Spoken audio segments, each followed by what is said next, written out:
स्वागत है आप सबका एक नई वीडियो में। आज रिलीज हुई है बहुत सारी मूवीज और सीरीज, समझ नहीं आ रहा पहले पॉपकॉर्न खरीदें या डिसीजन। जैसे कि मर्दानी 3, माया सभा, दलदल और भी काफी कुछ। सबसे पहले बात करते हैं मर्दानी 3 की। इस मूवी की जान यानी कि फुल पावर के साथ वापस आई है रानी मुखर्जी। मर्दानी फ्रेंचाइज की थर्ड पार्ट है ये, और इस बार डायरेक्शन संभाला है अभिराज मीनावाला ने। आई होप मैंने नाम गलत ना लिया हो। अब मूवी कैसी है ये मैं नहीं बोलूंगा, ये बोलेंगे रिव्यूअर्स। सबसे पहले देखते हैं शुभम कुमार का रिएक्शन, उसके बाद अभी का ऑनेस्ट रिव्यू, फिर योगी बोले का अपना सॉलिड ओपिनियन, उसके बाद बीएनएफ टीवी का रिएक्शन, फिर फिल्म इंडियन का टेक, और लास्ट में सूरज कुमार बताएंगे मर्दानी मूवी मर्दानी लगी या बस ठीक थी। रानी मुखर्जी फिल्म में क्रिमिनल को कुत्ता बना के ऐसा मारती कि उधार लिए हुए मेरे दोस्त भी डिजर्व करते हैं। फिल्म में कहीं भी कांड होता है, लेकिन पुलिस की टाइमिंग इतनी अच्छी कि जितनी शिलाजीत खाने वाले लोगों की नहीं है। फिल्म में कौन कब किसको धोखा देता है पता ही नहीं चलता। जैसे आपकी गर्लफ्रेंड रोज झूठ बोलती है लेकिन आप सच समझते हो। मैं बात कर रहा हूँ मर्दानी 3 फिल्म की, जहाँ पर एक अमीर और एक गरीब लड़की का किडनैपिंग होता है, लेकिन सिस्टम किसके लिए काम करता है वो दिखा है। जैसे गोविंदा सर ने अपना करियर खत्म किया, वैसे ही पुलिस भी इन लोगों को खत्म करती है। आपको लगता रहेगा मैंने कहानी बता दी, लेकिन ऐसा कुछ भी नहीं है। हर 15 मिनट में ऐसा ट्विस्ट आता है कि दिमाग घुमा देता है। और आप जिसे विलन समझ रहे हो ट्रेलर देख के, वो तो प्यादा है फिल्म की। एक नया विलन देखने को मिलता है। फर्स्ट हाफ के अंदर ट्रेलर का पूरा पोर्शन दिखा देते हैं और सेकंड हाफ पूरा ही अलग चलता है, और एंड तक थ्रिलर सस्पेंस क्रिएट करते रहता है। बॉलीवुड में बहुत सालों बाद ऐसी क्राइम इन्वेस्टिगेशन थ्रिलर फिल्म आई है जिसे 100% आपको थिएटर में ही देखना चाहिए, जिसका कोई रिव्यू की जरूरत नहीं है। बिंदास जाके देखो। अगर बोर होते हो या पैसा वेस्ट होता है तो मैं दे दूंगा, तो कोई भी हाल में इस फिल्म को मिस मत करना। 2026 में मेल डोमिनेट सुपरस्टार की इंडस्ट्री के अंदर अकेली मर्दानी रानी मुखर्जी अपनी एक्टिंग के दम पे सक्सेसफुल बना चुकी है मर्दानी फ्रेंचाइजी को। जिन जिन लोगों को शक है कि इस मूवी में तो क्लीवेज भी नहीं दिख रहा, कमर भी नहीं दिख रही, चलेगी कैसे ये मूवी, उसका जवाब है राइटिंग, दमदार स्टोरी जो मर्दानी 3 के अंदर आपको कूट कूट के मिलेगी। शुरुआत में ही चाइल्ड ट्रैफिकिंग का जो सीन दिखाया है एक्सट्रीमली डिस्टर्बिंग। आपको 18+ सिर्फ शरीर से नहीं लेकिन दिमाग से भी होना पड़ेगा, क्योंकि इतने मेंटल टॉर्चर आपको सहने मिलेंगे इसमें। छोटी छोटी बच्चियों के ऊपर जो बेरहमी से टॉर्चर सीन दिखाए भाई, वो अम्मा जब ही थैली के अंदर बच्चे को लेके वो सीन भाई, मैं पूरा थिएटर शांत और खौफ में कि अब आगे क्या होगा। हैट्स ऑफ टू विलन मल्लिका सिन्हा, क्या काम किया भाई, डराया है। वो सेकंड पार्ट के अंदर जो विशाल जेठवा ने किया था वो इस मूवी के अंदर मल्लिका, लेकिन फिर सेकंड हाफ में हक दिया है, उसकी आगे बात करेंगे नेगेटिव में। लेकिन रानी मुखर्जी आमी तुम्हार के बालोबाशी, बंगाल की असली टाइगर तो आप हो यार। और सिर्फ सूंघ के बता देती है कि सामने वाला कहां से आया है, क्योंकि वो जहां से आया होता है वहां की महक लेके आता है। इतनी डिटेलिंग के साथ फर्स्ट हाफ में फुल ऑन इन्वेस्टिगेशन चलती है। अमीर और गरीब दोनों की लड़की किडनैप हो चुकी है, लेकिन किडनैपर का फोन ही नहीं आ रहा, क्योंकि किडनैपर को पैसा नहीं, इस बार कुछ और चाहिए। वो और जो है वो बहुत ही भयंकर है। सबसे अच्छी बात, कोई टाइम पास नहीं है मूवी के अंदर। इसकी बैक स्टोरी, उसकी बैक स्टोरी, वो ऐसा क्यों, वो ऐसा क्यों। 2 आवर 10 मिनट्स की मूवी फटफट निपटाया सब। थोड़ा थोड़ा वो खटकेगा भी शायद आगे। और अच्छी बात है कि मूवी फर्स्ट और सेकंड पार्ट से बिल्कुल कनेक्टेड नहीं है। हमेशा से मर्दानी फ्रेंचाइजी के जो हीरोइन है रानी मुखर्जी, उससे भी दमदार है इसका हीरो।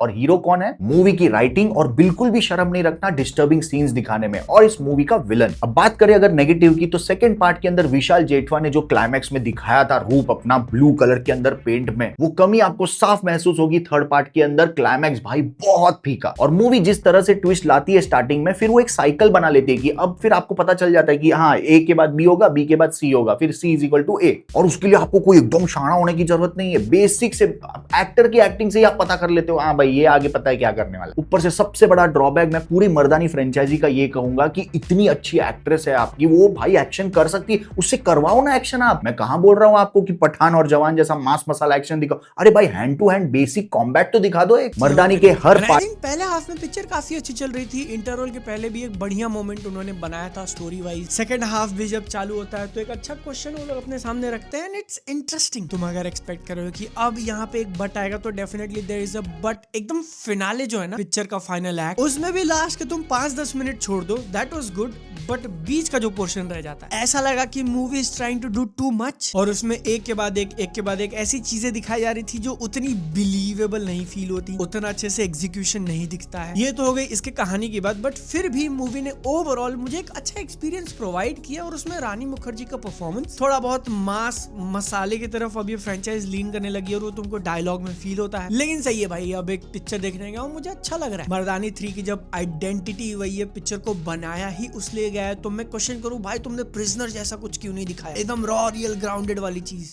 मैं ही गलत हूँ ना? तो रानी मुखर्जी का काम मुझे काफी अच्छा लगा, जिस तरीके से वो डार्लिंग डार्लिंग करके एड्रेस कर रही थी। ये बीच में थोड़ा बहुत मराठी बोल देना, एक्शन करना और सीन के अंदर उस इंटेंसिटी को लाना, इट वाज गुड। विलन की बात मैंने तुमको ऑलरेडी बता दी, दिखने में मेनिसिंग है, but as character wise story के अंदर बहुत ज्यादा नहीं था I would say. Janaki Bodiwala को इस पार्ट नंबर 3 के अंदर लिया है। अगर तुमको नहीं पता वो कौन है तो मे भी तुमने वश में देखा होगा या फिर शैतान के अंदर। लेकिन अगर इन मूवीज के नाम सुनने के बाद तुम वो वाले एक्सपेक्टेशन लगा के जा रहे हो तो मे भी डिसअपॉइंटमेंट हो सकता है, क्योंकि अगेन मूवी की मेन लीड रानी मुखर्जी हैं, वो एक सपोर्टिंग कैरेक्टर। थोड़े बहुत सीन्स यहाँ वहाँ मिल जाते हैं कुछ करने के लिए, बट कुछ बहुत ही ज्यादा इंप्रेसिव वगैरह ऐसा देखने नहीं मिलेगा। एक और अच्छी बात है, जो फ्रेंचाइज ने अपनी आइडेंटिटी बनाई है उसी को लेके पूरा स्टिक कर जाते हैं वो लोग, फालतू के गाने नहीं डाले। कहानी के अंदर जो एक नई चीज करने की कोशिश करी है उसको लेके एक डिफरेंट इश स्टोरी लाइन तुमको फील हो सकता है। उसके कुछ पोर्शंस में भी बेटर हैंडल किए जा सकते थे। एक्शन वगैरह मैं कहूंगा एक ठीक आती है कि नहीं वो तो आप मूवी में देखो और खुद जान जाओ, लेकिन तारीफ करना चाहूंगा कैरेक्टर राइटर की कि विलन का इंपॉर्टेंस कितना होता है वो ऐसे मूवीज देख के समझ में आ जाता है। मल्लिका प्रसाद का फेशियल एक्सप्रेशन, वो देहाती हिंदी टोन, आंखों में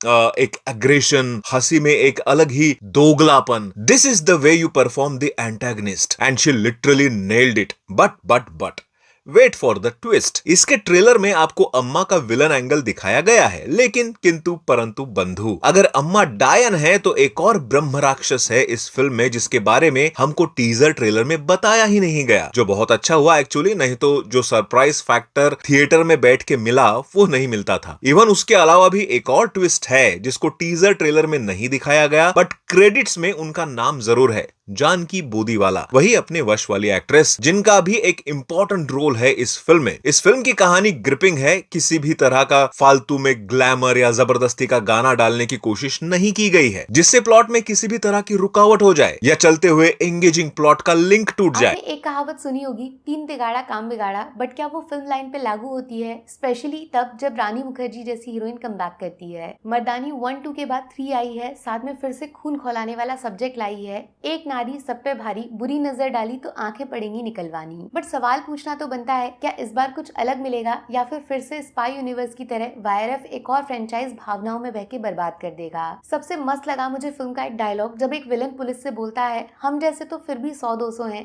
पर वर्दी में तुम तो 80,000 हो, सबसे बड़ा माफिया बनने को तैयार हो। यही तो सब्जेक्ट है पूरे मर्दानी यूनिवर्स का, पुलिस वर्सेस विलन। और विलन हर बार ऐसा आता है जिससे फिल्म को बेचा जाता है, मामूली एक्टर्स नहीं छुपे हुए खजाने बाहर लाता है। तो इस बार एक बड़े साहब की अमीर बेटी किडनैप हो जाती है, साथ में अपने एक गरीब आदमी के घर की इज्जत को भी ले जाती है। Kidnapping case 2 in 1। अब सोचने वाली बात यह है, क्या पुलिस भी बचाने वालों में भेदभाव करती है या फिर सेम मकसद के साथ इंसान को इंसान की तरह बचाने का ट्राई करती है? शिवानी रॉय की यूनिफॉर्म पे एक और दाग लग जाता है जब उनकी नजर के सामने से किडनैपर एक बाप से उसकी बेटी को चुरा ले जाता है। फिल्म में चूहे बिल्ली का खेल शुरू हो जाता है। लेकिन सबसे बड़ा तमाचा तो यही है, जो लड़कियों के साथ ये सब कर रही है वो खुद को अम्मा बुलाती है, अपने हाथों से जवान बच्चियों का अंतिम संस्कार करवाती है। पुलिस, विलन और एक मिसिंग केस, ये तो सेम मर्दानी 1 और मर्दानी 2 जैसा हो गया। अलग क्या है, नया क्या मिलेगा, क्या है वो ट्विस्ट जिस पे फिल्म का टिकट बिकेगा? पहली बार ऐसा हुआ है जब हर गायब होने वाली बच्ची का अपहरण उसकी उम्र देखकर हुआ है। किसी खास मकसद से सिर्फ छोटे बच्चे उठाते हैं।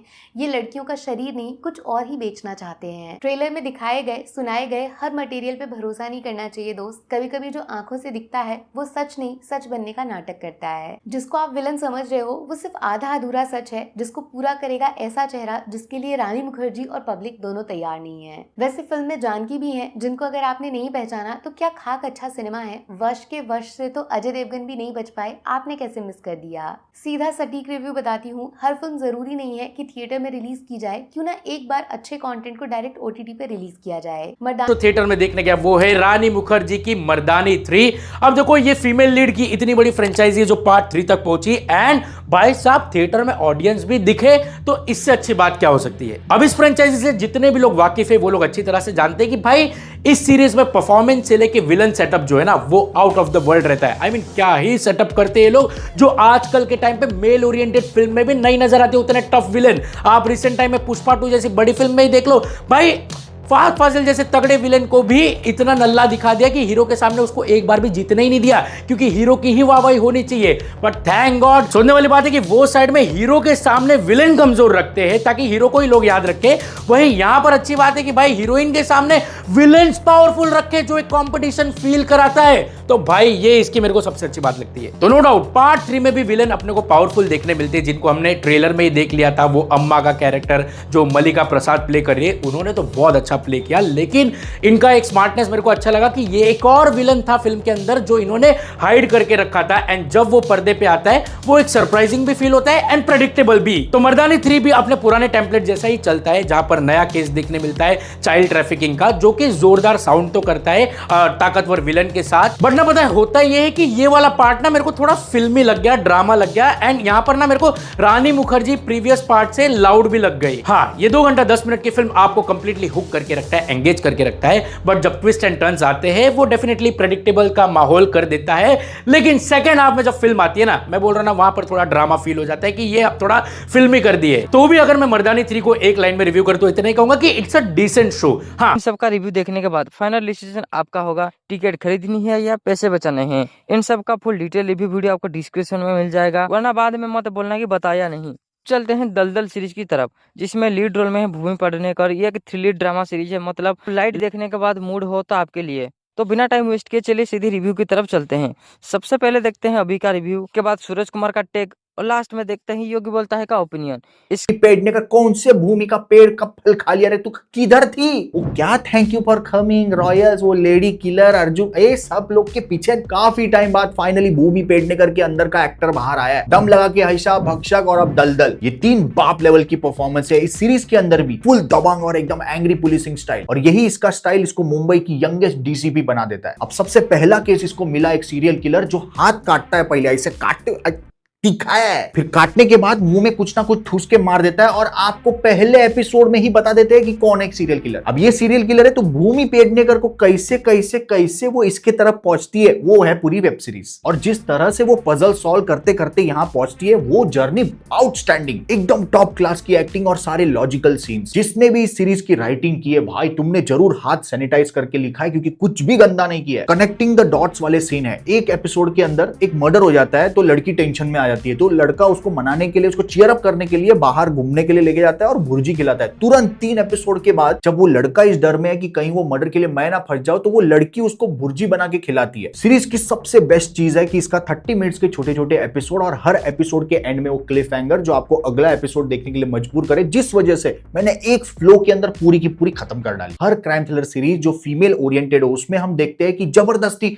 पूरे दुनिया के सब मर्द है ना एकदम खराब होते हैं, बेकार होते हैं। इसमें ऐसा नहीं है, अच्छा भी है बुरा भी है। अच्छा तो अच्छा क्यों है उसकी बैक स्टोरी, बुरा का बैक स्टोरी, और हर एक की बैक स्टोरी एकदम लॉजिकल। भूमि पेडनेकर इतनी गुस्से वाली डीसीपी क्यों है, उसकी एक बैक स्टोरी, उसका एक चाइल्ड ट्रॉमा है। जो मेन क्रिमिनल है वो ऐसा क्यों कर रहा है, उसकी बैक स्टोरी, वो तो मेरे को भाई झाटू लगा एकदम। नेगेटिव में मैं बिना स्पॉइलर दिए इतना ही कहूंगा भाई, ब्रेनलेस क्रिमिनल्स मेरे को बिल्कुल पसंद नहीं है। जो क्रिमिनल हर क्राइम के बाद चैलेंज ना करे अगर पुलिस वालों को, तो मेरे को पसंद नहीं आता है। पता नहीं वो मेरे को एक्साइट ही नहीं करता है। लेकिन ऑल थैंक्स टू इस सीरीज की राइटिंग, भले वो क्रिमिनल आपको इतना एक्साइट ना करे, आपको इतना, आप उसको ज्यादा सीरियस ना लो, लेकिन इस साइड जो पुलिस है वो किस तरह से काम करती है, उनकी फैमिली के साथ क्या रिलेशन है। कुछ टिपिकल मर्दों का बिहेवियर बहुत ही सरकास्टिकली दिखाया है, जैसे फीमेल जैसे ही पावर में आ जाती है या फिर उनके बराबरी में आ जाती है तो ये हड़बड़ा जाते हैं। कोई खड़ूस है तो क्यों खड़ूस है, कोई अच्छा है तो क्यों अच्छा है। मधुमक्खी काट के होठ सुझा दिया भूमि पेडनेकर। अब इसका जब टीजर ट्रेलर जब आया था तो इतनी ब्रुटैलिटी मैंने टीजर ट्रेलर में देख ली थी कि मेरे एक्सपेक्टेशन हाई हो गए थे, बट बाद में जब मैं सीरीज देखने बैठता हूं तो ऐसा फील होता है कि भाई साहब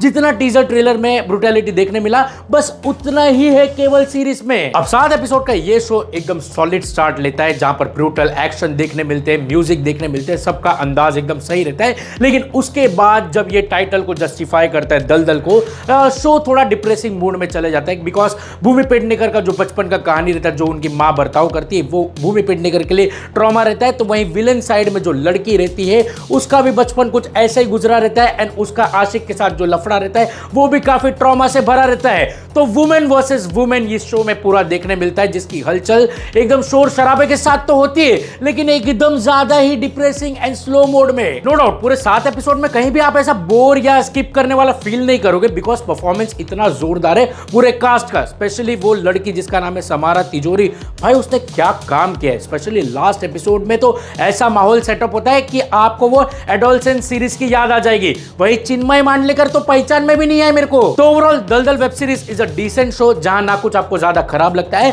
और ना ही कुछ ज्यादा एक्स्ट्राऑर्डिनरी जैसे कि लगता एक है। रेगुलर सीरियल किलर वाला फॉर्मेट है कि इधर इन्वेस्टिगेशन हो रही है और बीच में फिर से 3-4 मर्डर्स हो जाते हैं, वैसा का ही कुछ यहाँ पर भी है। लेकिन अगर आपने इसका ट्रेलर देखा होगा तो भाई ट्रेलर रह गया एक तरफ एंड ये पूरी सीरीज एक तरफ। बोले तो एक्चुअल में इन्होंने बहुत कुछ छिपाया था टीजर ट्रेलर में एंड एकदम जीरो एक्सपेक्टेशन के साथ अगर आप ये सीरीज देखोगे तो हाँ, ये आपको सरप्राइज जरूर करेगी। एंड यहां मैं सिर्फ भूमि पेडनेकर की या स्टोरी लाइन की बात नहीं कर रहा, साला सरप्राइज वाले मामले में एक एक्ट्रेस है इसमें, समारा तिजोरी नाम से। भाई she is damn good actor, बहुत लंबा फ्यूचर है इस एक्ट्रेस का। एंड क्योंकि मैंने इसको पहली बार देखा था तो थोड़ा रिसर्च के बाद पता चला कि नेपोटिज्म से एक और हीरा मार्केट में आया है। She is the daughter of Bollywood actor Deepak Tijori. But anyways, performance के मामले में एक और एक्ट्रेस है जिनका रोल आपको इस सीरीज में बहुत बढ़िया लगेगा, गीता अग्रवाल शर्मा। इनका सपोर्टिंग एक्ट इस पूरे सीरीज को भी बहुत अच्छे से सपोर्ट करता है एंड आपको एक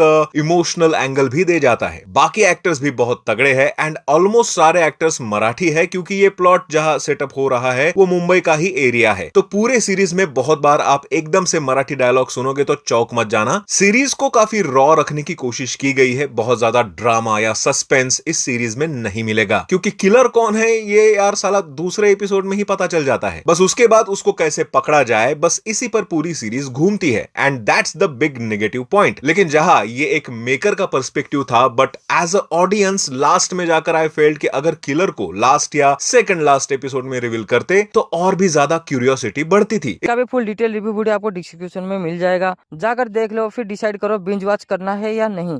तो एक तरफ मर्दानी 3 फुल थिएटर एक्सपीरियंस सिटी और ताली के साथ, और दूसरी तरफ है दलदल घर बैठे ब्लैंकेट और चाय के साथ। अब बताओ पहले क्या देखोगे। मैं मिलता हूँ नेक्स्ट वीडियो में, तब तक के लिए टाटा बाय बाय।